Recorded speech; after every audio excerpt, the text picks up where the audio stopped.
TV9 Bharatvarsh पर आपके साथ मैं हूं दिनेश गौतम। और कहते हैं birds of same feather flock together. यह भी कहा जाता है too many cooks spoil the broth. असल में क्या है, एकता में शक्ति है या सबकी अपनी डफली है? कहा तो यह जाता है कि गठबंधन में वो पॉलिटिकल पार्टी साथ में आती हैं जो विचारों में एक जैसी होती हैं। माना भी यही जाता है, कहा भी यही जाता है। अगर ऐसा है तो फिर इतनी रार क्यों दिखाई दे रही है? दोनों ही गठबंधनों में गड़बड़ क्यों नजर आ रही है? यही आज समझने की कोशिश करेंगे। दोनों ही गठबंधनों में मामला कहीं ना कहीं गड़बड़ है और ये अभी अंदर खाने नहीं है, सरफेस पर आ चुका है, सतह पर है, सबके सामने है। सबसे पहले यही आपके सामने रखने वाला हूं। दोनों ही गठबंधनों में मामला गड़बड़। एनडीए में कितनी सीटों पर कौन लड़ेगा यह पहले तय हुआ तो इस बात पर ही उपेंद्र कुशवाहा, जीतन राम मांझी और चिराग खुश नहीं थे। फिर किसी तरह नंबर पर मान मनौवल हुई तो पता चला कि अब रूठा मनाई इस बात पर है कि किस सीट से कौन लड़ेगा। एक सीट पर गठबंधन के ही कई दावेदार नजर आने लगे। उधर महागठबंधन में अभी नंबर भी तय नहीं है और सिंबल बटाई, नामांकन कराई हो रही है। मेन लफड़ा चिराग को लेकर है। मेन लफड़ा 5 सांसदों के साथ चिराग गठबंधन के तीसरे बड़े भाई कदम भरते हैं, लेकिन जेडीयू और हिंदुस्तान आवाम मोर्चा उन सीटों पर अपना उम्मीदवार उतारने के बारे में कह रहे हैं जो चिराग के खाते में दी गई थी। इधर उपेंद्र भी कह रहे हैं कि महुआ और दिनारा एलजेपी और जेडीयू को नहीं मिलनी चाहिए। इस पर तो हमारा दावा है। चिराग के दावे वाली सोनबरसा, राजगीर, अलौली, एकमा, मोरबा पर तो जेडीयू ने आज अपने उम्मीदवार घोषित भी कर दिए। ऐसे में भीतर बवाल है तो बाहर के मोर्चे पर क्या होगा? सबसे पहले इस खबर के साथ शुरुआत करता हूं। देखिए खबर, फ्लैश कीजिए जरा। जेडीयू की पहली लिस्ट में एनडीए में हलचल दिखाई दे रही है। जेडीयू ने 57 उम्मीदवारों की लिस्ट जारी की। पहली लिस्ट से बिहार में चिराग वर्सेस नीतीश दिखाई दे रहा है। चिराग के दावे वाली 5 सीटों पर नीतीश के उम्मीदवार। ये वो सीटें जो मैंने अभी अभी आपको बताई। सोनबरसा इनमें से एक है, राजगीर इनमें से एक है, अलौली इनमें से एक है, एकमा इनमें से एक है, मोरबा भी इनमें से एक है। और अगर ऐसा है कि जहां चिराग अपना दावा कर रहे थे, जेडीयू ने उन जगहों पर अपने उम्मीदवार उतारकर एक तरीके से चिराग के अपनी महत्वाकांक्षाओं को प्रीएम्प्ट कर देने का काम किया है, तो इससे आने वाले दिनों के लिए क्या इशारे मिल रहे हैं? यहां पर आप जब ये खबर देख रहे हैं तो मैं ये भी बता दूं कि आज तमाम पॉलिटिकल पार्टीज के रिप्रेजेंटेटिव्स आपके सामने होंगे। हालांकि हमने चिराग पासवान की पार्टी की तरफ से किसी को बुलाने की कोशिश की, लेकिन उधर से आज किसी का रिप्रेजेंटेशन नहीं मिल रहा है। हमने अरविंद वाजपेयी जी को भी कॉल किया, उनके धीरेन्द्र मुन्ना जो है उनको भी कॉल किया, लेकिन उन्होंने आज डिबेट पर आने से मना कर दिया। जो हमारे साथ गेस्ट आज जुड़ने वाले हैं उनके साथ मैं आपका परिचय कराऊंगा, लेकिन अगली खबर मैं आपके सामने रख रहा हूं। जेडीयू की लिस्ट में एक भी मुस्लिम उम्मीदवार नहीं है। लिस्ट में 5 मंत्री और 4 महिलाओं को भी टिकट है। 10 अनुसूचित जातियों के कैंडिडेट्स को उतारा गया है। चिराग के दावे वाली 5 सीटों पर जेडीयू ने कैंडिडेट उतारे हैं। जेडीयू ने 3 बाहुबलियों को भी टिकट दिया है। एक भी मुस्लिम उम्मीदवार नहीं, 3 बाहुबलियों के टिकट और 5 वो सीटें जिन पर चिराग अपना दावा पेश कर रहे थे, वहां पर अपने कैंडिडेट्स को उतार देना। चिराग इन जगहों से विड्रॉ कर जाएंगे या चिराग इन जगहों पर अपने कैंडिडेट्स भी लेकर आएंगे? क्या होगा? क्या आला कमान मतलब भारतीय जनता पार्टी के बड़े नेता आखिरकार उनको यह समझाने में कामयाब रहेंगे कि अगर किसी की जिद है तो दूसरे को शांत हो जाना चाहिए, फिर ये रार आगे भी बढ़ती रहेगी। हमारे साथ जो मेहमान जुड़ रहे हैं उनके साथ आपका परिचय करा देता हूं। गुरुप्रकाश पासवान मेरे साथ जुड़ रहे हैं भारतीय जनता पार्टी से, बहुत स्वागत है। प्रोफेसर साहब कैसे हैं आप? और प्रियंका जी भी जुड़ रही हैं हमारे साथ। प्रियंका भारती अच्छों को पानी पिला रही हैं इन दिनों।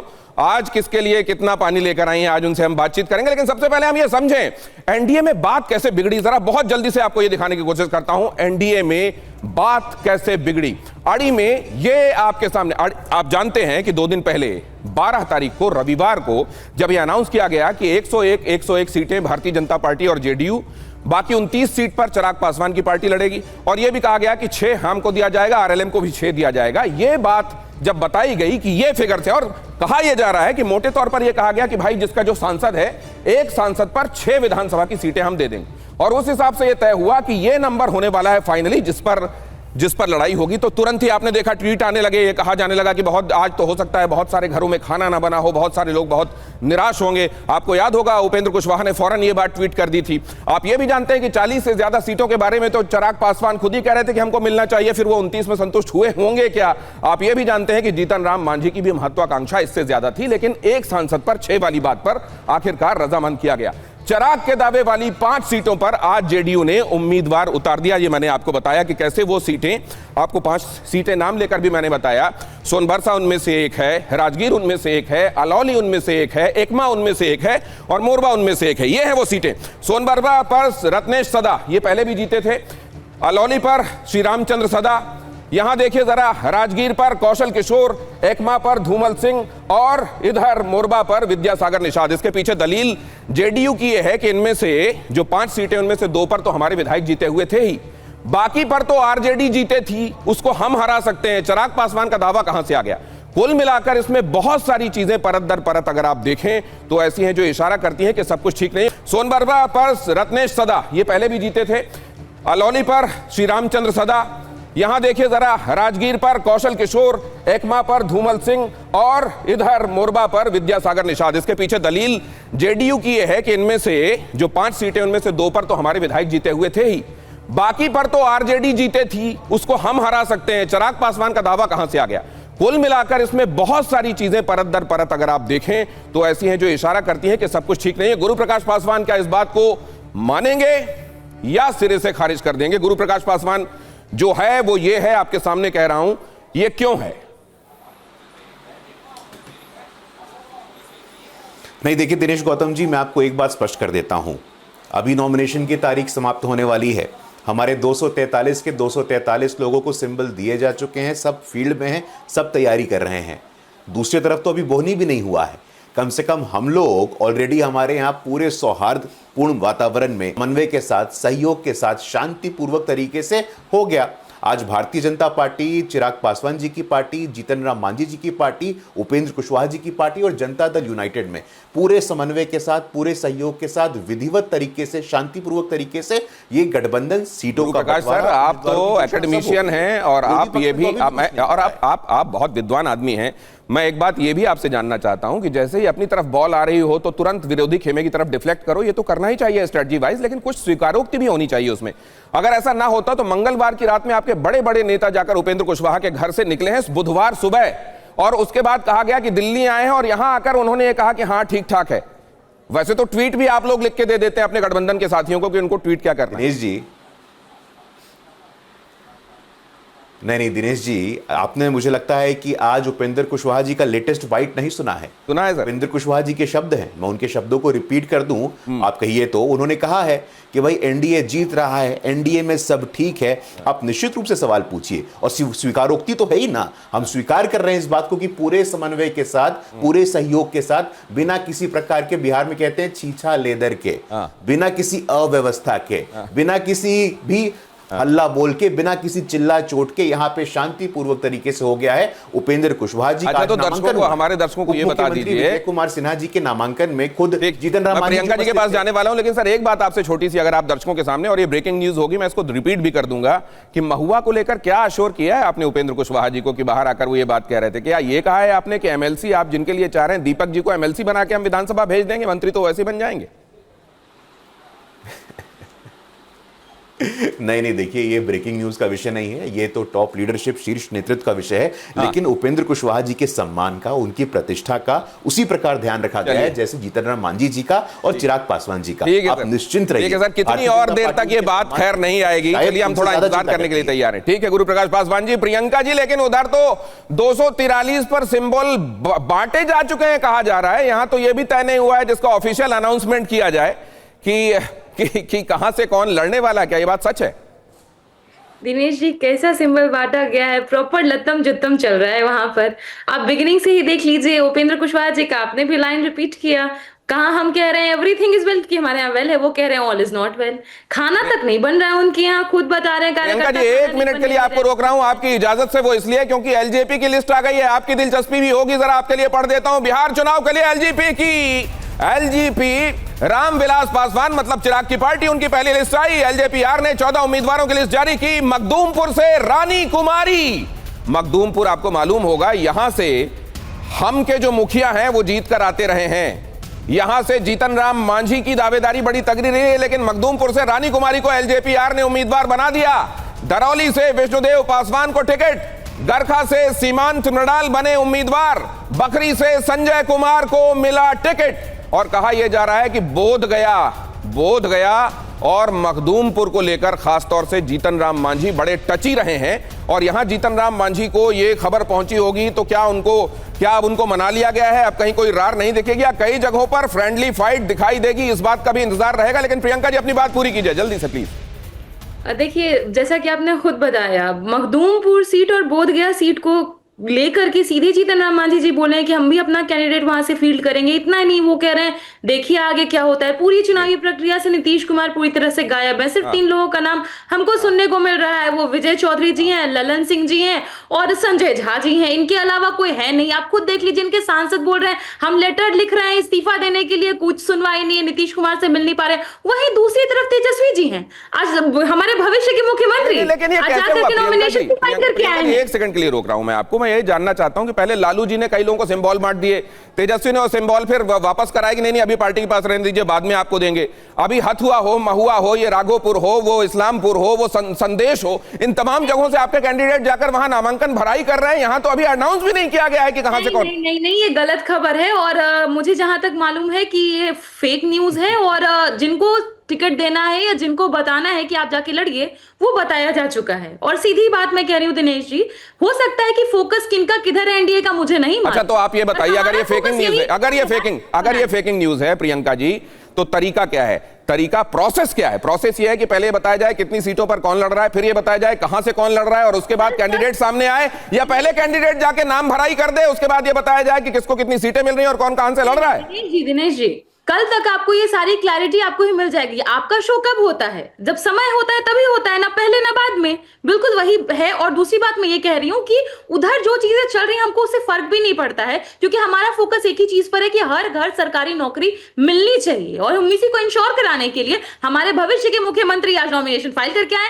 नीतीश जी नॉमिनेशन फाइल करेंगे क्या? ये आपकी दलीलों का बहुत बार मैं मुरीद होता हूं, लेकिन ये वाली जो दलील है ना कि जब समय होगा तब शो होगा। अरे मैडम, उसके पहले एक प्रोसेस है। सुबह हम एडिटोरियल मीट में तय करते हैं कि आज का क्या सब्जेक्ट होने वाला। प्रोसेस होने के बाद शाम को 6 बजे आपके सामने पूरी तैयारी के साथ हाजिर होते हैं। ऐसा नहीं होता कि सुबह यहां पे आके हम शो कर लें और बाद में तय करें कि शो क्या होने वाला है। सीट बंटवारे पर मतभेद को लेकर जेडीयू ने खारिज किया ये सब बातें। विरोधी दल अफवाह फैला रहे हैं, जेडीयू ने कहा। जेडीयू में कोई मतभेद या नाराजगी नहीं है, संजय झा ने कहा। नीतीश सबकी राय से फैसला लेते हैं। संजय झा ने यह भी कहा किसी फैसले पर अंतिम मुहर नीतीश की होती है। संजय झा ने क्या कहा वो सुन लीजिए और उसके बाद बात आगे बढ़ाता हूं। जेडीयू में क्यों कुछ होगा? जेडीयू में मैं कहीं कहीं देखता रहता हूं, ये जो नैरेटिव बनाने का कोशिश करते हैं कुछ लोग, एजेंडा बेस्ड। मैं जानता हूं कि बहुत सारे आजकल लोग जो आपके प्रोफेशन में भी है, वो एजेंडा लेकर चलते हैं कि नीतीश कुमार ने कमान संभाला। अरे कमान छोड़ा कब? कमान संभाले हुए हैं, पूरा बिहार का भी कमान संभाले हुए हैं और पार्टी का भी कमान संभाले हुए हैं। इस पार्टी में जो भी निर्णय होता है नीतीश कुमार जी के कंसेंट, उनके विचार के बाद ही होता है। हालांकि कहा यह जाता है, अब इस बात पर हम पुष्टि नहीं कर सकते, लेकिन कहा यह जा रहा है कि संजय झा हो या ललन, इनको बुलाकर नीतीश ने कहा कि आप बहुत सारी चीजों पर खुद ही फैसला ले लेते हैं, ये ठीक नहीं है। और कहा जा रहा है कि नीतीश को जो लोग समझते हैं कि अब वो उतने एक्टिव नहीं रहे, उन्होंने दिखा दिया है बीते कुछ दिनों में कि वो कितने एक्टिव हैं। अब जरा इधर लेकर आता हूं आपको। अगर ये मानते हैं आप कि गठबंधन में कलह है, अगर कलह है तो कलह के कैरेक्टर्स कौन कौन से हैं, कौन कौन से वो चेहरे हैं, यहां पर आपके सामने वो चेहरे रख रहा हूं। दोनों ही तरफ के चेहरों की बात करूंगा मैं। ये कहा जा रहा है कि असल में चिराग तले अंधेरा है और ज्यादातर चिराग को ज्यादा सीटें दिए जाने से चिराग की पसंद, और इसीलिए शायद स्ट्राइक रेट वाली वो बात भी कही गई थी जो ट्वीट के जरिए सामने आई थी। वो ट्वीट आगे आपके सामने रखूंगा। जीतन राम मांझी भी कई सीटों पर उनको लेकर नाराज है कि यहां चिराग को तवज्जो क्यों दी जा रही है। ये अब जरा ये देखिए, यहां पर यह भी सामने आ रहा है कि इस बार कहीं ऐसा तो नहीं होगा नीतीश एक बार फिर पलट जाएं।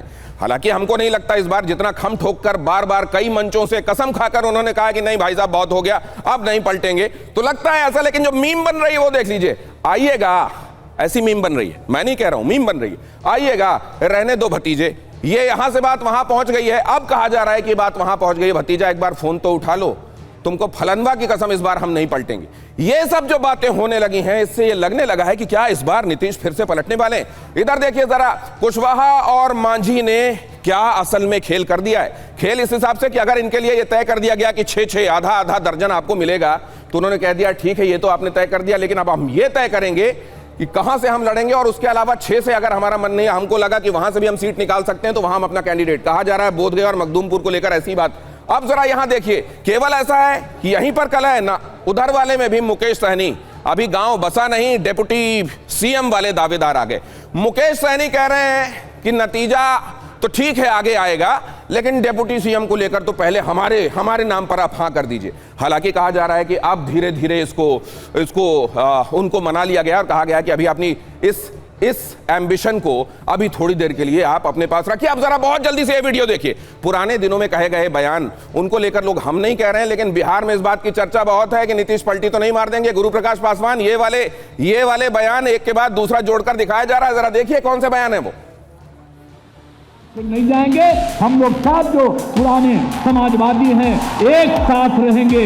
आज हम लोगों को बड़ी खुशी की बात है, आप पहले आए थे, इधर हम गायब हो गए थे, तभी हम फिर आपके साथ हैं। मर जाना कबूल है, उनके साथ जाना हमको कभी कबूल नहीं है, ये अच्छी तरह जान लीजिए, समझ लीजिए, सब बोगस बात है। हमसे गलती किया 2 बार, हम कभी उन लोगों को साथ किए और फिर बाद में हटा दिए। अब हम कभी इधर उधर नहीं जाएंगे। गुरु प्रकाश पासवान, दिल धड़कता है कई बार इस बात पर कि कहीं कुछ ऐसा तो नहीं हो जाएगा। नहीं देखिए दिनेश जी, आप वरिष्ठ पत्रकार हैं और मैं बोलना नहीं चाहता हूं, लेकिन बोल रहा हूं, ये सब स्पेकुलेशन भी बिल्कुल ही वेस्ट ऑफ टाइम है। मुझे लगता है कि समय की बर्बादी है। नीतीश कुमार जी मजबूती के साथ, और दिनेश जी आप लंबे समय से राजनीति को कवर कर रहे हैं, 1995 का हमारा साथ है, कोई हमारा साथ आज का है क्या? 1995 से ही हम लोग समता पार्टी, जब नीतीश कुमार जी का दल हुआ करता था, बीच का टाइम भी गिन लेते हैं आप। जी हो, शरद यादव जी, हम लोग तब से काम कर रहे हैं और आज भी काम कर। बीच का टाइम बहुत कम समय है। नीतीश जी राजनीतिक दृष्टि से इधर उधर हुए थे, लेकिन अब हमारे साथ हैं और मजबूती से हैं, इसमें कोई संदेह नहीं है, कोई संशय नहीं है। मैं आपको सलाह देता हूं, बिन मांगी सलाह दे रहा हूं, इन विषयों पे समय खराब करना, समय व्यर्थ करना ये ठीक नहीं है। बाकी आपका निर्णय है, लेकिन नीतीश जी, भारतीय जनता पार्टी, सर हम तो गुरु प्रकाश जी आपके सामने रखते ही नहीं, हम बात ही नहीं करते। अगर बिहार में 243 उम्मीदवार मैदान में है, जनता के बीच में बातें ना हो रही होती हैं, मीम ना बन रहे होते, आपके सामने नहीं रखता। आप वेस्ट ऑफ टाइम अगर कह रहे हैं तो बिहार की जनता इसको सुन ले। लेकिन प्रियंका भारती जी, फोन बज रहा है क्या आप लोगों के यहाँ इस तरह का कोई?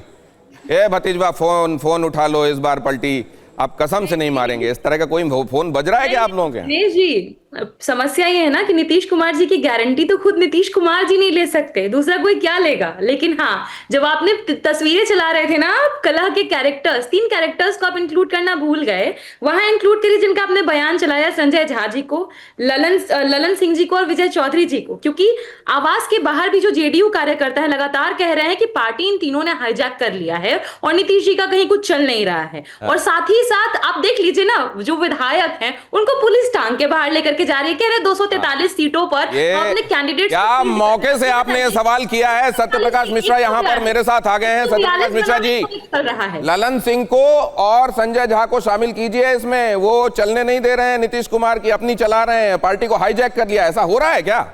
पार्टी हाईजैक बेटवा और बाबूजी का उधर है राजद में, हमारे यहाँ लोकतंत्र है। नीतीश जी पार्टी के राष्ट्रीय अध्यक्ष हैं, मुख्यमंत्री हैं, बाकी लोग सहयोगी हैं और हर अपनी अपनी भूमिका निभा कर रहे हैं। अब सवाल लोग ताका झांकी हमारी तरफ करते हैं, खुद के गिरेबान में देख लेते। पिता टिकट बांटता है, बेटा आधी रात को वापस ले लेता है, फिर नीचे टेबल से टिकट चला जाता है। मैं उस पर कमेंट करना नहीं चाहता, क्योंकि राजद की जो परिपाटी है वो हमारे पार्टी में है नहीं, ना हमारे गठबंधन में है।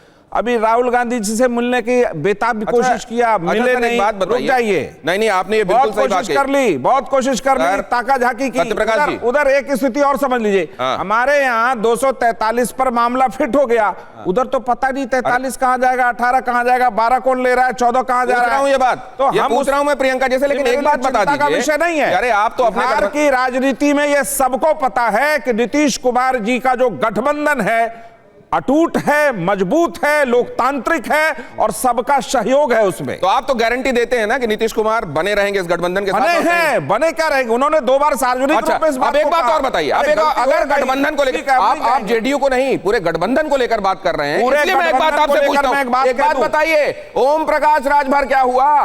वो क्यों कह रहे हैं हम तमाम कहां लेके आ गए बिहार में?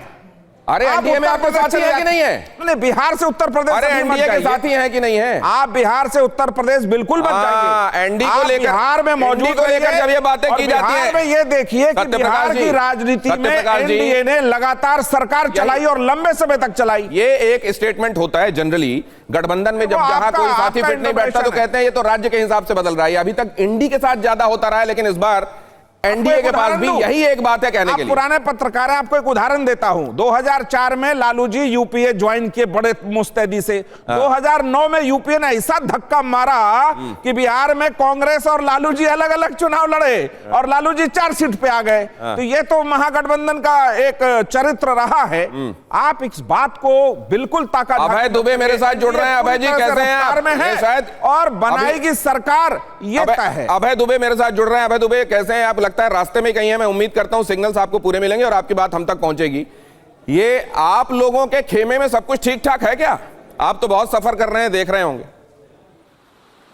मैं पलटू राम जी की पार्टी को सुन रहा था, अभी बहुत हंसी आ रही दिनेश गौतम जी मुझे। अब ये जो राजनीतिक दल है जेडीयू, ये संजय झा, लल्लन बाबू और विजय चौधरी के कब्जे में है। अति पिछड़ों का आंदोलन खत्म हो गया। मैं चुनौती देता हूं पूरे चुनाव तक 1 घंटे की एक प्रेस कॉन्फ्रेंस नीतीश कुमार करके दिखा दें, एक कोई जनसभा करके दिखा दें, दिनेश गौतम जी को इंटरव्यू दे के दिखा दें।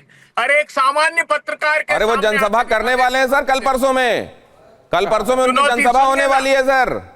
अरे सुनिए, अरे भी लगातार नीतीश जी और प्रधानमंत्री जी के साथ पिछले कई बार 6 बार प्रधानमंत्री का बिहार दौरा हुआ। मैंने सवाल पूछा है। प्रधानमंत्री जी के साथ नीतीश कुमार ने जनसभा संबोधित किया, शर्म तो आती नहीं। जवाब राहुल गांधी की रैली से गालीबाजी शुरू होती है। नीतीश जी ने संबोधित किया है पूरे बिहार की जनता को अभी 5-6 में। अगर आप इंटरव्यू नहीं करेंगे तो मैं बोल नहीं पाऊंगा। प्रकाश जी प्लीज, मैं नहीं चाहता था, उन्होंने गलत बोल दिया। अपनी बारी पे बोलिए, अपनी बारी पे। हाँ चुप कराइए। बोलिए भाई जी, एक सेकंड।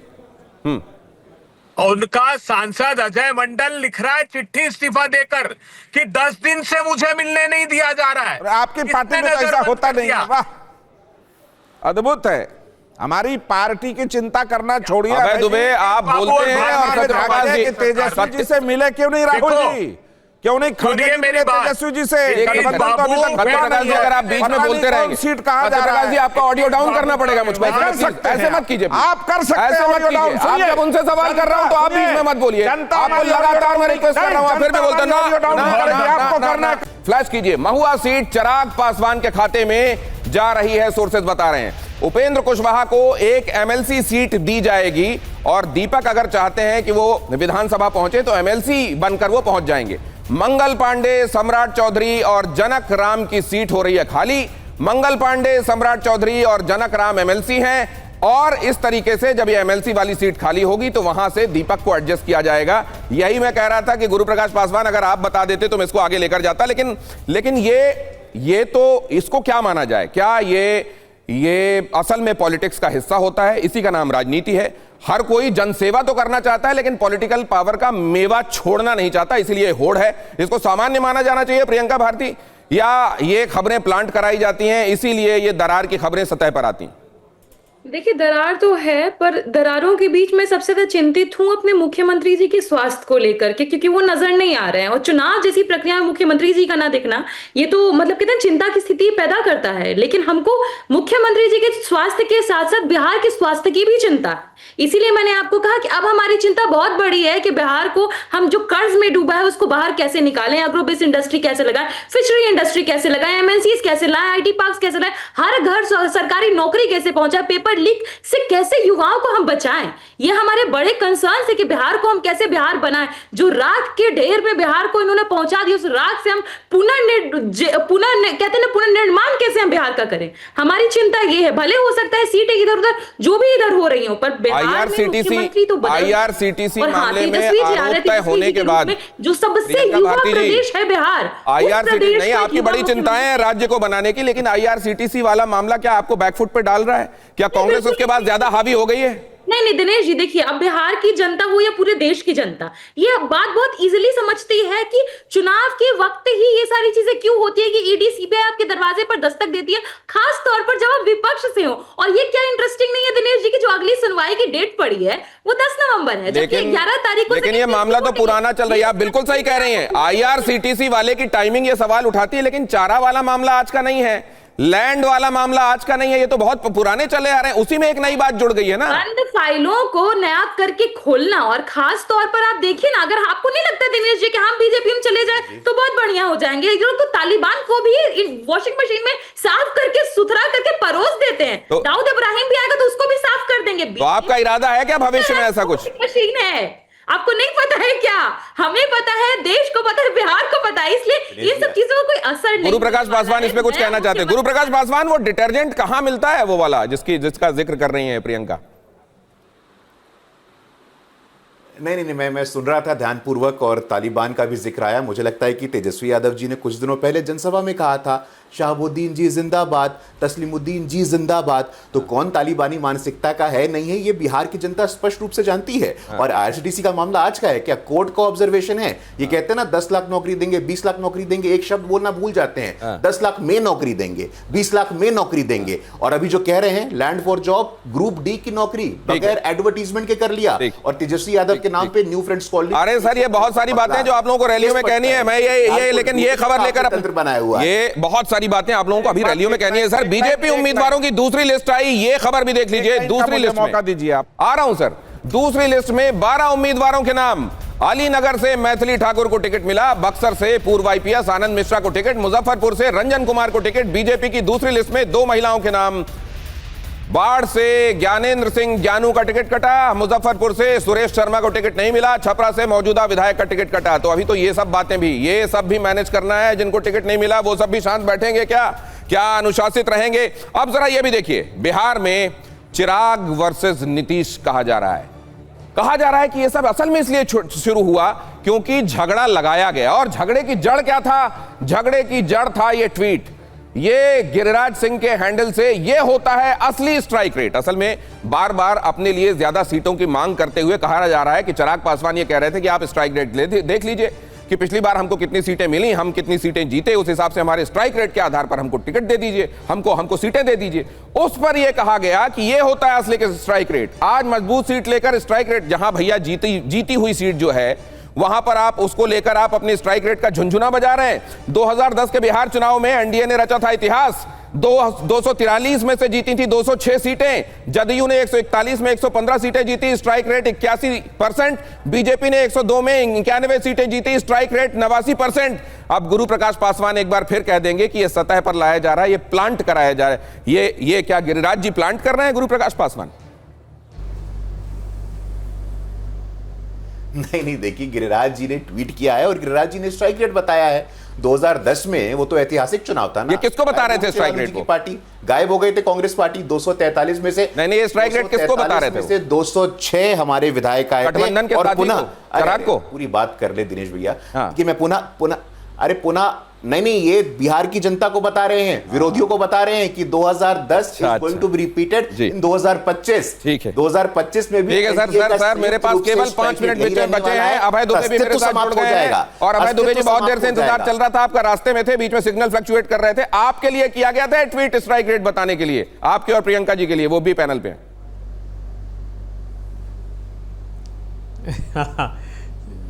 गिरिराज जी ने बहुत बड़ी गाज एनडीए पर गिराई है आज। वो चिराग पासवान जो 135 सीट में से मात्र 1 सीट जीत पाए, 29 सीट उन्हें देकर हार की तरफ पहला कदम बढ़ा लिया एनडीए ने। ये जो राजनीतिक दल है ये नेशनल डिजास्टर अलायंस है। इन लोगों में इतनी आंतरिक कलह, और बिहार वासियों देखो सत्ता की भूख के लिए एक दूसरे ये तो आपने यहाँ रैली करनी शुरू कर दी भाई जी। एक खबर बताने के बाद आपके पास आ रहा हूँ सर, मैं आपके पास आ रहा हूँ। बिहार चुनाव में नीतीश के साथ जीतन राम मांझी ने भी चिराग की मुश्किलें बढ़ाई। चिराग की पार्टी को मिली 2 सीटों पर मांझी उतारेंगे उम्मीदवार। सीट को लेकर नीतीश कुमार का गुस्सा जायज। मांझी ने कहा मखदूमपुर और बोधगया में हम उम्मीदवार उतारेगा। बंटवारे में मखदूमपुर और बोधगया चिराग को मिली है। अब ये क्या ये बताता है कि सब कुछ ठीक ठाक है सत्यप्रकाश मिश्रा जी गठबंधन में?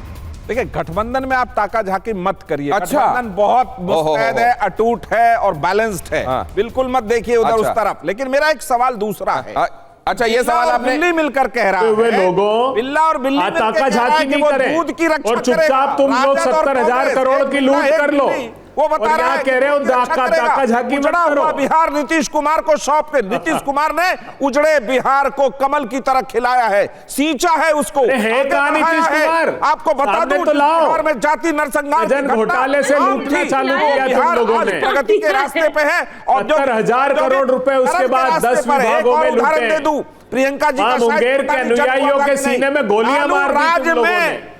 पेपर और जिन लोगों ने गोलियां मारी, एक करेक्शन करके चलूं, आप दोनों सर साथ में बोलेंगे, दर्शकों को समझ में नहीं आएगा। महुआ सीट पर जेडीयू दावेदारी कर रहा है, अभी वहां कैंडिडेट उतारना बाकी, अभी कैंडिडेट उतारा नहीं गया। बिहार सत्य प्रकाश जी, आप इधर आ जाइए सर, तो आपको आसानी से मैं रिक्वेस्ट कर पाऊंगा। आइए ना, वो उतनी दूर सर, आप आइए, थोड़ा करीब आ जाइए, आइए ना प्लीज, इधर आइए, इधर आइए, इधर आइए। अब थोड़ा आपसे मैं हाथ जोड़कर निवेदन कर लूंगा तो शायद आप मान जाएंगे। इधर आइए, जब बीच में आप मान जाया करें प्लीज। ये देखिए जरा, चिराग के खिलाफ क्यों? अब सवाल यह है कि चिराग तले अंधेरा है क्या? अब जरा ये बहुत जल्दी से ये ग्राफिक्स भी देखिए। ज्यादातर कहा जा रहा है कि गठबंधन में चिराग को ज्यादा अहमियत मिलने से बाकी के जो साथी हैं वो नाराज हैं, जिसमें से जेडीयू भी है, जिस पर चिराग का दावा 2020 में उन 5 सीटों पर नीतीश ने उम्मीदवार उतारे थे। सोनबरसा राजगीर में जेडीयू के विधायक को टिकट मिली, अलौली में जेडीयू 2700 वोटों से आरजेडी से हारी, एकमा और मोरवा में आरजेडी टक्कर में जेडीयू। जीतन राम मांझी ने बोधगया मखदूमपुर में दावेदारी का ऐलान किया। सीट शेयरिंग में बोधगया और मखदूमपुर सीटें चिराग के हिस्से में दी गई हैं। महुआ सीट पर उपेंद्र कुशवाहा, चिराग पासवान के बीच में खींचतान। अब ये जो चल रहा है, लोग ये भी कह रहे हैं कि असल में चिराग तले यहां पर भी वही है क्या जो मुहावरे में होता है? क्या ऐसा गुरु प्रकाश पासवान है क्या? चिराग को ज्यादा अहमियत बाकी के साथियों को नाराज कर रही है क्या? ये है नहीं, वो बताएंगे। नहीं, देखिए, सबको बराबर अहमियत है। दिनेश जी, मैं पुनः बताना चाहता हूं कि लोकसभा चुनाव के पूर्व भी इसी प्रकार का आकलन किया गया था, कहा गया सीट के बंटवारे नहीं हो पाएंगे। मैं तो पुनः बोल रहा हूं, 2 दिन पहले जहां पे हम सत्ता में हैं, ऐसा माना जाता है कि जो सत्ता में रहता है उसको कठिनाई होती है। पूरे समन्वय के साथ सारी की सारा माथापच्ची तो वहां पे है। माथापच्ची देखिए, वहां भाई वीरेंद्र आते हैं, तमाम विधायक आते हैं, लालू जी राबड़ी जी पे नारेबाजी होती है।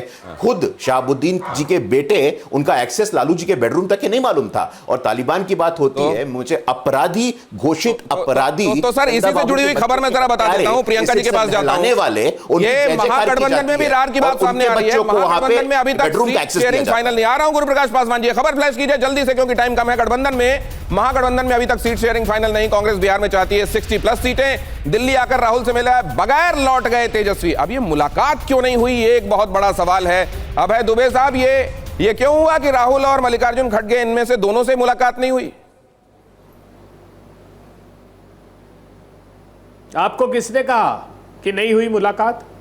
अच्छा, मुलाकात हो गई है, ये जानकारी गलत है। फोटो भेज दीजिए। आपको किसने कहा नहीं हुई? बताइए। नहीं, आप कह दीजिए, मैं अभी इसको रिपीट करता हूं। अभय दुबे कह रहे हैं मुलाकात हुई। नहीं, आप पर ये फिर बताइए। देखिए, फिर आप बताइए, मनगढ़ंत स्टोरी क्यों चला? अरे फिर जब आपको किसी ने नहीं, आप कह रहे हैं हुई तो मैं बताने के लिए तैयार हूं सर। ऑफिशियली आप बोल दीजिए। मैं पहले बताइए किसने कहा। नहीं तो पहले बताइए, पहले सूत्र वो बता दीजिए ना, किसने कहा नहीं मुलाकात हुई? बताइए तो सही, नाम बताइए। नहीं, मैं तो इसको करेक्ट करने के लिए तैयार। आप कह दीजिए मुलाकात हुई, मैं अभी तैयार। मैं इसको चला देता हूं बड़ा सर, आपके हवाले। करेक्ट करने के लिए प्रियंका जी इस पर कुछ कहना चाह रही है। प्रियंका जी, आखिरी 20 सेकंड आपके पास प्लीज। क्या मुलाकात? मिश्रा जी ने तो खुद कह दिया ना, हम लोग कमल खिला रहे हैं, तीर को कहां डुबाए हैं कोई पता नहीं है, खुद बोले। और ये संजय झा जिनकी मैं बात कर रही थी, उन्हीं के आदमी है। और दूसरी बात, क्योंकि तालिबान, आतंकवाद, इन पे बात हो रहा है, तो एक शब्द इस्तेमाल किए थे गिरिराज जी, वो शब्द था जमात उद दावा, जो आतंकवादी संगठन है पाकिस्तान का जेडीयू के लिए। तो क्या पहली बार बोल रहे हैं गिरिराज जी ऐसी शब्दावली जेडीयू के लिए? बहुत पहले से बोलते आ रहे हैं। शुरुआत है। बहुत धन्यवाद करता हूं आप लोगों से। चर्चा उतनी पेट भर के नहीं हो पाई जितनी चाहता था मैं, क्योंकि समय इजाजत नहीं दे रहा है।